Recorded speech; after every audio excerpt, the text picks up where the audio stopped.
G T education മറ്റൊരു വീഡിയോയിലേക്ക് സ്വാഗതം. നമുക്ക് SLC എക്സാമിനേഷൻ ഇംഗ്ലീഷ് എക്സാമിന് സഹായകമാകുന്ന അടുത്ത ഒരു ഇതാണ്. നമുക്ക് ഈസി ആയിട്ട് നമുക്ക് 4 മാർക്ക് കിട്ടാവുന്ന ഒരു ഇതാണ്. ഇത് SLC 2020 ചോദിച്ചിട്ടുള്ളതാണ്. ഇംഗ്ലീഷ് ചാപ്റ്റർ ലെസൺ 3 ചോദിച്ചിട്ടുള്ളതാണ്. ചിലപ്പോൾ വേണമെങ്കിൽ റിപ്പീറ്റ് ചെയ്യാം, അല്ലെങ്കിൽ മറ്റു ഫ്രേസുകളൊക്കെ നമുക്ക് അറിയുന്നതാണ്. അപ്പോൾ ഈ വീഡിയോ ആദ്യമായിട്ട് കാണുന്നവരെങ്കിൽ തീർച്ചയായിട്ടും ചാനൽ സബ്സ്ക്രൈബ് ചെയ്യുക, കമന്റ് ചെയ്യുക, മറ്റുള്ളവർക്ക് ഷെയർ ചെയ്യുക. നമുക്ക് ചോദ്യത്തിലേക്ക് പോകാം.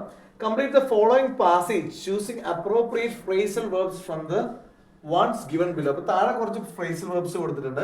ഇതിന് ഏറ്റവും സ്യൂട്ടബിൾ ആയിട്ടുള്ള phrasal verbs ഇവിടെ എടുത്ത് ഇത് ഫില്ല് ചെയ്യണം എന്നുള്ളതാണ് ഈ ചോദ്യം.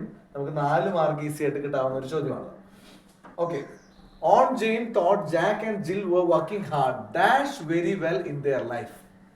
On Jane thought, on Jane വിചാരിച്ചു ജാക്കും ജില്ലും വളരെ നന്നായിട്ട് വർക്ക് ചെയ്ത് അവരുടെ ജീവിതം നന്നായിട്ട് കൊണ്ടുപോകുന്നവരാണെന്നാണ് വിചാരിച്ചിരുന്നത്. അപ്പൊ ഇവിടെ നമുക്കൊരു ഫ്രേസൽ വെർബ് വരുന്നത് ഇതിനോട് ഒരുമിച്ച് കൊണ്ടുപോകുന്നവരാണെന്നുള്ള മീനിങ്ങിൽ വരുന്ന ഗെറ്റ് അലോങ് ആണ്. Get along.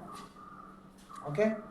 But she could not dash the idea of instalment plans. പക്ഷെ ആ ഐഡിയ ഓഫ് ഇൻസ്റ്റാൾമെന്റ് പ്ലാൻസിന്റെ ഐഡിയ അവൾക്ക് മനസ്സിലായില്ല. അപ്പൊ ഇതിന് ഏറ്റവും യോജിച്ചിട്ട് വരുന്ന, അല്ലെങ്കിൽ അറിയില്ലായിരുന്നു അതിനൊക്കെ യോജിച്ചിട്ട് വരുന്ന ഫ്രേസ് ആണ് പുട്ട് അപ്പ് വിത്ത്. ടോളറേറ്റ് എന്ന് പറയുന്ന ഒരു മീനിങ് ഒക്കെയാണ് ഇതിന് വരിക. Put up with. ഓക്കെ. അപ്പോൾ അതുമായിട്ട് ടോളറേറ്റ് ചെയ്യാനായിട്ട് ഇൻസ്റ്റാൾമെന്റ് പ്ലാൻസ് ആയിട്ട് ടോളറേറ്റ് ചെയ്യാൻ അവൾക്ക് കഴിഞ്ഞില്ല.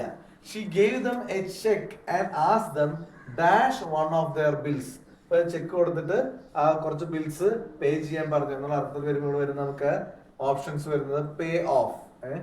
പേ ഓഫ് എന്നുള്ളതാണ് വരാ. പേ of one of their bills. She reminded them that if they didn't pay their bills, they would dash in the streets. Bills correct സമയത്ത് അടച്ചില്ലെങ്കിൽ അത് they would end up എന്നുള്ളതാണ് ഇവിടെ വരിക. ഓക്കെ. അപ്പോൾ വളരെ സിമ്പിൾ ആണ്. ഈ 2 മിനിറ്റ് വീഡിയോ തീർച്ചയായിട്ടും നിങ്ങൾക്ക് 4 മിനിറ്റ് നേടി തരാനായിട്ട് സഹായിക്കും.